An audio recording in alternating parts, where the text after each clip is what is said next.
I know, I know, I know. I should be working on my Steven Stills video. I should be working on it so that I can talk about other people who are considered fifth members of the Monkees, or even sixth members if we're gonna count Boyce and Hart in this video, you know what I mean? But we're not talking about that today.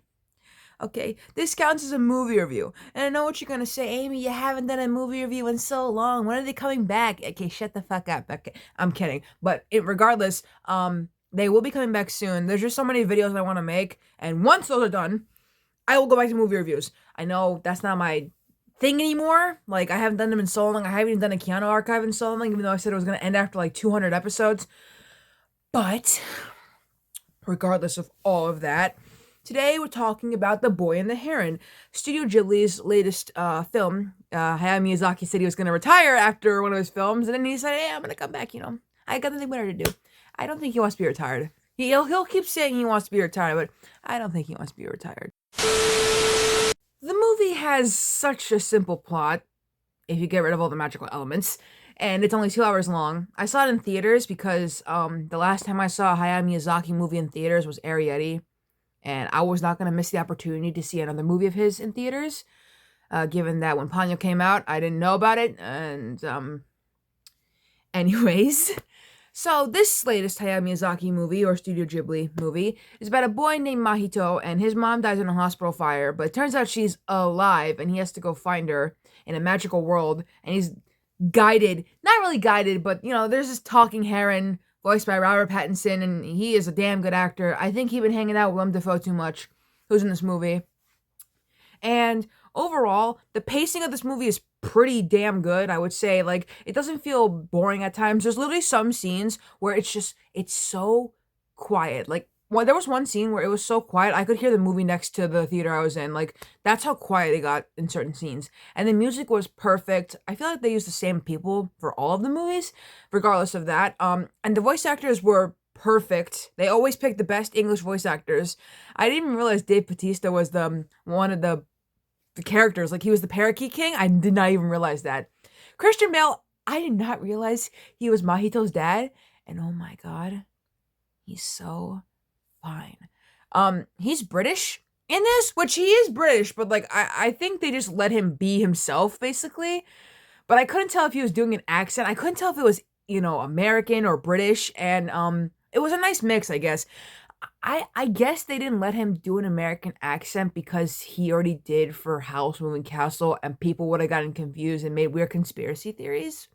If that makes any sense. It doesn't make sense, but it's there. And I think Mahito is voiced by the guy who was in Gotham, the guy who plays Bruce Wayne, Lucas Donovan. So there's that. Mark Hamill's also in this movie. I don't think Mark Hamill's been in a Studio Ghibli movie before, and it shows because he did a really good job regardless. It was kind of like when Liam Neeson was Ponyo's dad. Or when Matt Damon was Sosuke's dad. We're not talking about Ponyo in this video. We're talking about The Boy and the Heron. Which I hope it comes out on DVD. I kind of want to watch it again. Or I just hope it comes out anywhere. I really want to watch it again. It was really, really good. Without any spoilers, I would say, I like the twists. I like how everything connected, and I got to learn the lore of the movie so perfectly. Like, they didn't just, like, say, like, an anime would. They say, like, a movie would, sort of. Like, if that makes any sense. Like, when Mahito gets to the magic world, it's, like, cool and stuff. The way they explain how, there's, like, a weird castle thing in the place he goes to. Because after his mom dies, like, 3 years later, his dad marries the mom's sister.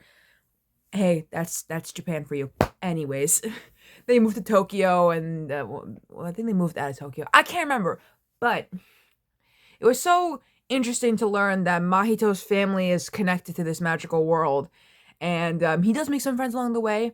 And it's people that he actually knows, but that's a spoiler. But we're not gonna get into that spoiler. And even the Heron is a good character, and he becomes friends with Mahito, and stuff like that.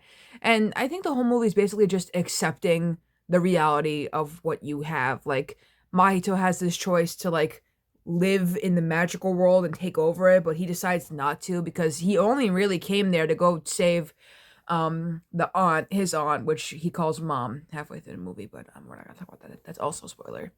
And overall, I like it. It's pretty interesting. I like the visuals. As usual, the visuals are perfect. Like, there's a scene, this is spoilers, but there's a scene where He thinks he found his mom, but when he touches his mom, she becomes all gooey, and the details are like so like perfect. And that's really all I can say about that. Even there wasn't that much blood in this movie. The only blood is, another spoiler, is when Mahito, like, after getting into a fight at school, he walks home and then he picks up a rock and just hits himself in the head with the rock. So he comes to school, he comes back home, he's bleeding and stuff, and everyone's worried about him. And that's like, don't worry, Mahito. Whoever, that's the accent he did, by the way. Don't worry, son. Who did this to you, son? Don't worry, son. I'm gonna go give them 300 yen. And I'm like, oh my god, he's so hot. Anyways, I'm sorry. The dad wasn't in the movie that much, and that kind of made me sad. Because, like, you gotta get Christian Bale back. I haven't even convinced him to come back, you know what I mean? Hey, Christian, you know how you in Howl's Moving Castle? We want you to come back. I'll do it, I'll do it. Like, that's just how it felt. So, anyways, that's exactly how I feel about the movie. Next video, I'm sorry, I don't know what the next video is gonna be. I'm not even kidding to you. I don't know what it's gonna be. It might be about MTV2. I won't lie, because I was gonna make a video. I'm still working on the Steven Stills video, and on top of that, I'm still working on the video where I interview my friends with the Monkeys biopic. Oh my god. And I'm not even done with talking about the Monkeys, because we have to talk about Big Time Rush again, and then we have to talk about the fact that there is a Monkeys musical that is so dog shit.